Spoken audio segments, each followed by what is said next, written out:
सोमनाथ सदाशिव सातपुते, गाव पुणे, पुणे, इंद्रायणी. इंद्रायणी भोसरी. काय त्रास होत होता? सायटिकाचा पेन होता, हं.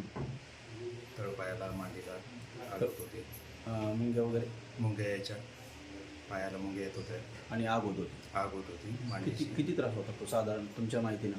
साधारण म्हणजे एक अर्धा तास मी बसू शकत नव्हतो एका जागेवर. एका जागेवर हां. चालायचं म्हणलं तर चालायचं म्हटलं तर जास्त चाललं तर पायाला मुंग्या यायच्या. वाम यायच्या, मुंग्या यायच्या, हं. त्यामुळे चालता पण येत नव्हतं. चालता पण नव्हते. उठता बसायची. उठता बसता येत होतं, हं. फक्त ऑफिसमध्ये काम असल्यामुळं जास्त आपण बसू शकत नव्हतो मी. बरं बरं. अर्धा तास खूप व्हायचा. मग आता उठल्याशिवाय मला किती वेळ आहे आपल्याकडं? आता ही चौथी वेळ आहे माझी. चौथी वेळ आहे. चौथी वेळ.